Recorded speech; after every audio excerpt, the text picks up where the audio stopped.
Hello HSC student. So basically ninth question बोल रहा है कि कोनिकल पेंडुलम क्या चीज़ है, और कोनिकल पेंडुलम का जो टाइम पीरियड है उसे साबित कीजिए कि वो होता है 2 pi under root of L cos theta by g के बराबर, है ना।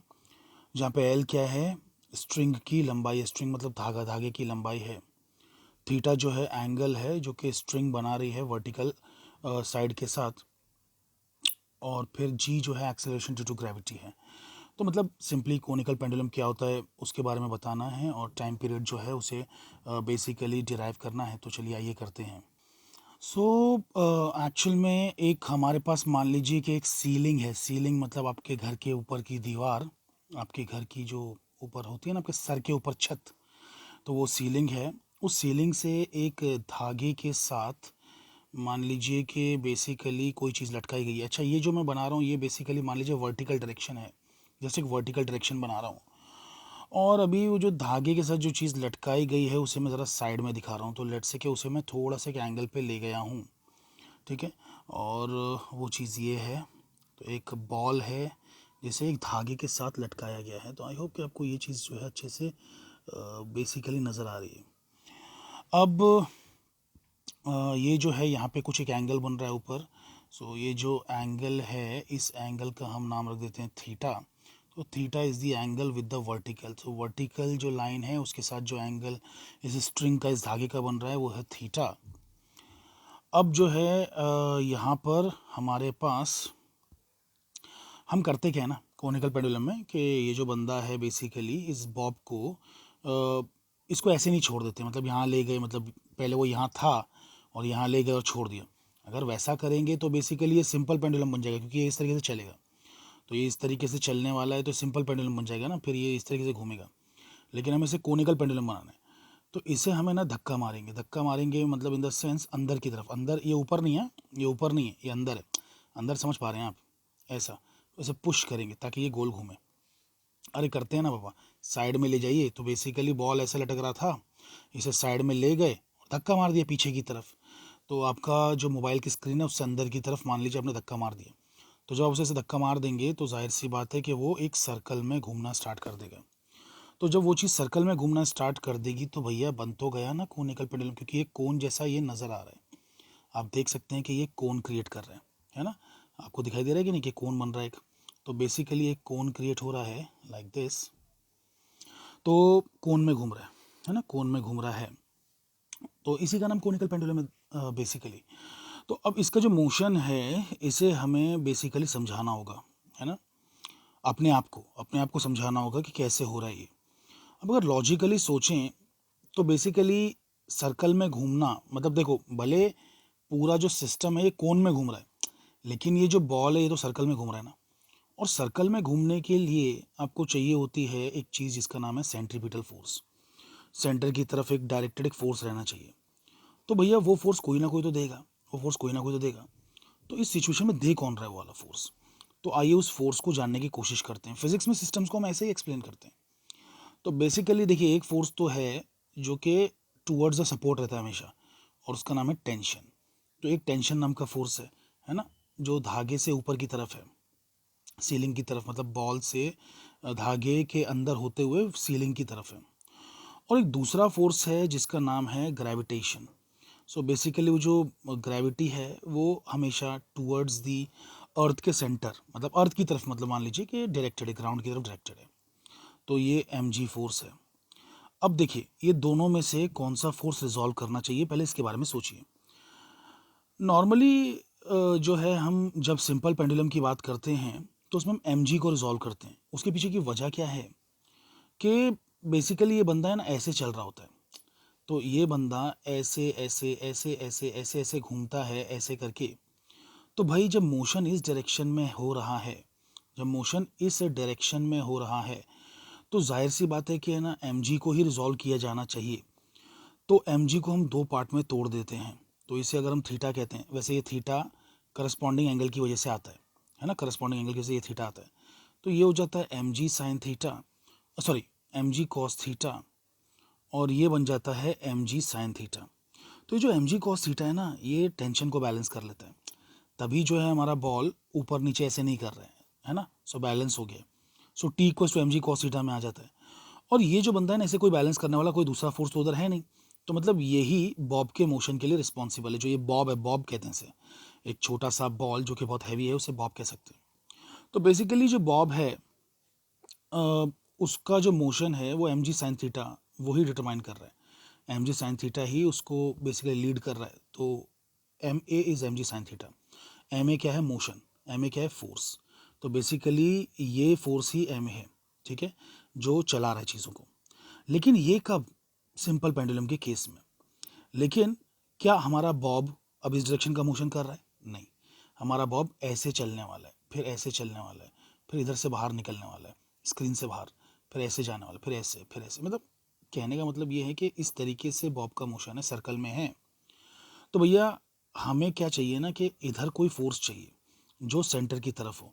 तो एम को रिजॉल्व करने से क्या आपको मिलेगा? वो एम को रिजॉल्व करने से मिलेगा नहीं। तो फिजिक्स में है ना, रूल्स के साथ साथ लॉजिक का भी इस्तेमाल कीजिए। सिर्फ रूल्स बना दिए कि भाई इसको ब्रेक करो, उसको ब्रेक करो, ऐसा करो, ये ज़रूरी नहीं है। आप सोचिए कि इसे ब्रेक करने से वो चीज़ मिलेगी कि इसे ब्रेक करने से मिलेगी। इसका तो कंपोनेंट इस डायरेक्शन में जीरो है ना।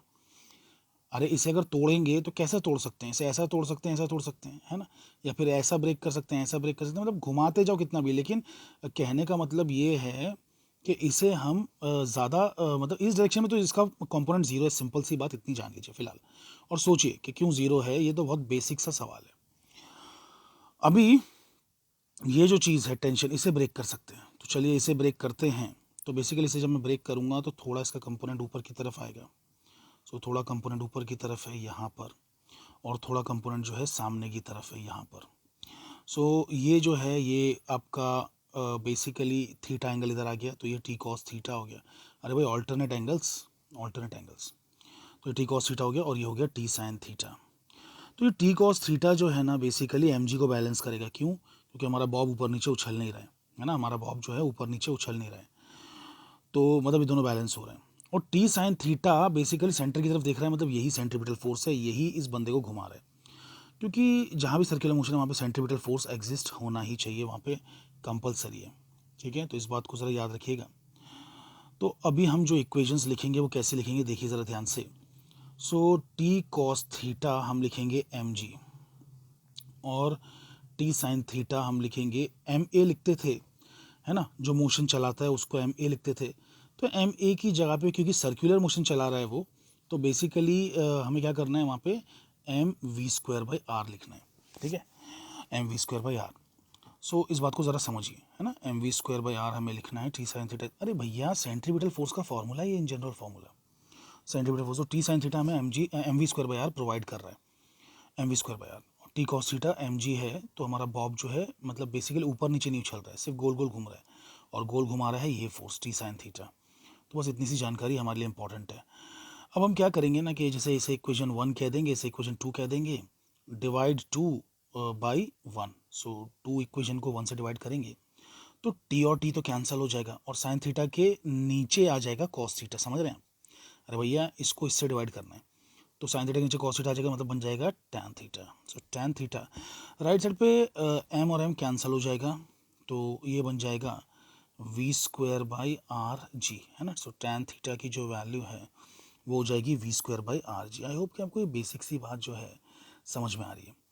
अब बेसिकली ये वी क्या है? इस बॉब के घूमने की लीनियर स्पीड, है ना, इस बॉब के घूमने की लीनियर स्पीड। और लीनियर स्पीड का फॉर्मूला क्या होता है?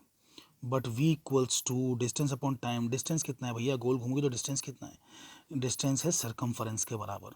तो अगर मैं इसे बेसिकली रेडियस r ले लूँ इस सर्कल का, तो कितना हो जाएगा ये? एक सेकंड, मैंने कैपिटल R इधर लिखा है क्या? ठीक है, तो फिर एक काम करता हूँ, इधर भी कैपिटल R कर देता हूँ, है ना, क्योंकि ये रेडियस होता है, जिस रेडियस में आप घूम रहे हैं वो रेडियस होता है ये। चलिए तो कैपिटल R ले लेता हूँ। सो यहाँ पे हो जाएगा v equals to 2 pi r, है ना, divide by T, time period. So velocity is distance upon time. So भैया एक टाइम पीरियड में आप जो है सरकमफरेंस जितना गोल घूमोगे। So v equals to 2 pi r by T हो गया। अब इसे सब्सटीट्यूट कर देंगे ऊपर, तो हमें क्या मिलेगा? देयरफॉर टेन थीटा बन जाएगा आपका 4 pi square r square upon T square divided by r जी। देखिए भैया वी स्क्वायर की जगह पे इसे डाल दिया, तो इसका स्क्वायर करेंगे ना यार, तो 4 pi square r square by T square divide by r g. So divide by r g. So ये एक आर कैंसिल हो जाएगा एंड फिर क्या बचेगा. So tan theta is equals to 4 pi square r g T square. Correct है, right है. Okay, अब tan थीटा का कुछ करना पड़ेगा. तो tan थीटा कहाँ से देख सकते हैं, देखिए यहाँ पे देखिए. सो बेसिकली इस ट्राइंगल में देखिए, तो इस ट्राइंगल में अगर देखेंगे या फिर इस ट्राइंगल में देख लीजिए, है ना. अरे भैया ये भी थीटा ही है, ठीक है. तो इस ट्राइंगल में देख लीजिए, तो इस ट्राइंगल में देखेंगे तो tan थीटा क्या होता है, ऑपोजिट अपॉन एडजेसेंट. अच्छा वैसे एडजेसेंट है क्या, लंबाई है ना स्ट्रिंग की, धागे की लंबाई है L. अच्छा, और ये जो वर्टिकल हाइट आ रही है ना, इसे मैं नाम दे देता हूँ H. ठीक है, अरे समझ पा रहे हैं आप लोग मैं किसे H बोल रहा हूँ. ये जो लंबाई आ रही है ना यहाँ से यहाँ तक, इसका नाम H रख देते हैं. ओके, तो कहने का मतलब ये है कि ऑपोजिट अपॉन एडजेसेंट मतलब R by L. So tan theta, but tan theta is R by L opposite upon adjacent. So ये हो जाएगा 4 pi square r by g T square. यहाँ से एक आर और कैंसिल हो जाएगा. तो अब टी को मैं इधर ले आ रहा हूँ, तो टी को मैं इधर ले आया तो टी स्क्वायर बन गया, ये बन गया 4 pi square L by G R. नहीं आर तो ही नहीं, सॉरी जी. करेक्ट है ना. टी स्क्वायर को इधर ले आया, एल को उधर ले गया, तो 4 pi square L by G. So T equals to, ये हो जाएगा 4 का स्क्वायर रूट 2, पाई का स्क्वायर रूट पाई, और एल का स्क्वायर रूट तो भैया एल ही रहेगा, मतलब रूट एल रहेगा, और जी का स्क्वायर रूट जी रहेगा. तो इसका मतलब एल बाई जी इस तरीके से लेना पड़ेगा. इन दोनों तो स्क्वायर रूट से बाहर आ जाएंगे ना ये दोनों. तो T equals to 2 pi under root L by g. कुछ मिस्टेक कर दी क्या मैंने, अरे यार हाइपोटेन्यूस ले लिया मैंने यार. मैं ध्यान कभी कभार नहीं दे पाता हूँ. एडजेसेंट ये थोड़ी ना यार, ये तो हाइपोटेन्यूस है. सॉरी, आप लोग ने नोटिस कर लिया होगा पहले ही, बट बोल नहीं पा रहे हैं ना, कैसे बोलेंगे, स्क्रीन में घुस के थोड़ी बोल सकते हैं. चलिए कोई बात नहीं. तो एच मतलब आर बाई एच आना चाहिए था, आर बाई एल नहीं आना चाहिए था. मिस्टेक हो जाती है, बड़े बड़े शहरों में ऐसी छोटी छोटी गलतियाँ हो जाती हैं. तो यहाँ पे भैया एच लिखना पड़ेगा, यहाँ पे एच लिखना पड़ेगा. सो आ जाएगा 2 pi under root h by g. तो ये हमारा जो है ना, ये टाइम पीरियड आ गया. ठीक है, टाइम पीरियड आ गया. अच्छा अब यार एक बात यार यहाँ पे मुझे और बुरी लग रही है. वो कौन सी बुरी लग रही है पता है, वो बुरी ये लग रही है कि टेंशन जो फोर्स है उसके लिए भी मैंने टी इस्तेमाल किया, और जो टाइम पीरियड है उसके लिए भी टी इस्तेमाल किया. बट वो तो भला हो न्यूटन की इक्वेशंस का कि टी कैंसिल हो गया था, इसलिए हमें दिक्कत नहीं हुई, वरना दिक्कत हो जाती है. इसलिए थोड़ा सा है ना, टेंशन के लिए थोड़ा शेप चेंज कर दीजिए ताकि पढ़ाई करते वक्त कन्फ्यूजन ना हो. सो टेंशन के लिए मैंने वैसे ले लिया, और वो आगे कहीं भी इस्तेमाल नहीं हो रहा है ना, टेंशन कहीं भी आगे इस्तेमाल नहीं हो रहा है. तो यहाँ पे भी थोड़ा टेंशन को है ना ऐसा घुमा दीजिए इस तरीके से थोड़ा सा, तो पता चलेगा कि भाई वो फोर्स है. और T is the time period, normal वाला T is the time period. So 2 pi under root L h by g आ गया. अब ये जो एच है ना, इसे कैसे लिख सकते हैं, देखिए अगर मैंने कॉस थीटा लिया तो कॉस थीटा क्या होता है, एडजेसेंट अपॉन हाइपोटेन्यूस. तो एच बाई एल आएगा, है ना. अगर मैंने कॉस थीटा लिया, सुन लीजिए, अगर कॉस थीटा लिया फ्रॉम द ट्राइंगल तो एच अपॉन एल आएगा, एडजेसेंट अपॉन हाइपोटेन्यूस. तो बेसिकली एच की वैल्यू कितनी आएगी, एल कॉस थीटा आएगी. क्योंकि धागे की लंबाई में पता है ना, हाइट क्यों ज़बरदस्ती निकालते बैठे हैं. धागे की लंबाई is fix, H is a variable. जैसा जैसा आप थीटा चेंज करेंगे एच भी बदलता जाएगा ना. अरे भैया थीटा चेंज करोगे मतलब तुम यार, अगर ये चीज़ को ऐसा ना रख के अगर इतना ऐसा ले गए, यहाँ ले गए, तो भैया एच तो सिर्फ इतना सा बचेगा ना खाली, ये आर हो जाएगा और ये एच हो जाएगा. तो एच और आर दोनों वेरिएबल्स हैं, लेकिन एल कांस्टेंट है, एल कांस्टेंट है. तो यार उस कांस्टेंट के टर्म्स में लिखोगे ना, कि ये बदलती हुई चीज़ के टर्म्स में लिखोगे, तो कांस्टेंट के टर्म्स में लिखो. तो बेसिकली एच की जगह पे हम डाल देंगे एल कॉस थीटा, तो बन जाएगा T equals to 2 pi under root of L cos theta by g, है ना. Which is a fantastic equation. ये बिल्कुल मैच कर रहा है सिंपल पेंडुलम की इक्वेशन से. सिंपल पेंडुलम की इक्वेशन क्या थी, सिंपल पेंडुलम जो था भैया उसकी इक्वेशन थी T equals to 2 pi under root of L by g. तो ये एच है, ठीक है. अगर हम इन दोनों कंपेयर करें सिंपल पेंडुलम और कोनिकल पेंडुलम को, तो ऐसा नहीं लग रहा है कि टाइम पीरियड एक कोनिकल पेंडुलम का जो टाइम पीरियड है वो बेसिकली एच हाइट वाले सिंपल पेंडुलम के बराबर है ना. अरे अगर ये एल ही एच के बराबर होता, अरे मान लो, अरे एल तो कुछ भी हो सकता है ना, लंबाई तो धागे की कुछ भी रख सकते हो. तो अगर ये एल एच के बराबर होता तो टाइम पीरियड जो आता सिंपल पेंडुलम का वो बिल्कुल कोनिकल पेंडुलम के बराबर आता। तो एक कोनिकल पेंडुलम एच हाइट वाले सिंपल पेंडुलम के टाइम पीरियड के बराबर है। अरे ये जस्ट एक एक्स्ट्रा कोरिलेशन मैंने आपको बताने की कोशिश की है, इसको नहीं याद रखना है आपको, ठीक है। जिसमें आपको एक थोड़ा थोड़ा I am trying to draw parallel between these two things, कि I am trying to make you understand कि इनमें क्या समानता है। तो कोनिकल पेंडुलम का जो टाइम पीरियड है वो एक एच हाइट वाले सिंपल पेंडुलम के टाइम पीरियड जितना है। हालांकि इन दोनों का आपस में ज़्यादा कोई ख़ास रिलेशन है नहीं, ये कोन में घूमता है और ये सिंपल बेसिकली कोन में नहीं घूम रहा है, ये बस ऐसा ऑसिलेट करता है, ऑसिलेटरी मोशन है इसका। इसका ऑसिलेटरी मोशन नहीं है, इसका जो है सर्क्यूलर मोशन है, वहाँ पे कोनिकल टाइप का जो है वो बनता है। बट मैंने बताया आपको खाली, ठीक है। सो इसके फॉर्मूले में एच डालना नहीं है, एल ही रखना है। मैं कह रहा हूँ कि एल की न्यूमेरिकल वैल्यू एच के बराबर अगर हो गई, एल की वैल्यू तो कुछ भी हो सकती है ना, धागे की लंबाई कुछ भी ले सकते हैं। तो अगर जितना इसका एच अगर उतना एच अगर आपने यहाँ ले लिया वैल्यू, तो दोनों का टाइम पीरियड सेम आ जाता है। चलिए खैर कोई बात नहीं। तो बेसिकली आई होप कि आपको कोनिकल पेंडुलम समझ आए। तो कोनिकल पेंडुलम अगर डिफाइन करना पड़ा तो कैसे डिफाइन करेंगे हम? So conical pendulum is a what, it's a string tied to a bob where the bob is performing circular motion, where the bob is pushed such that it performs a circular motion so that the system makes a cone. It's called as a conical pendulum.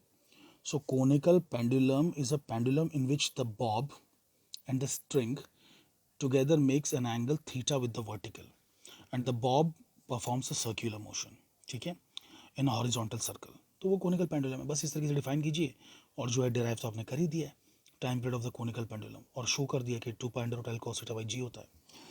तो अगर आपको दोस्तों video पसंद आए तो please like करें, subscribe करें, share करें। Thank you very very much.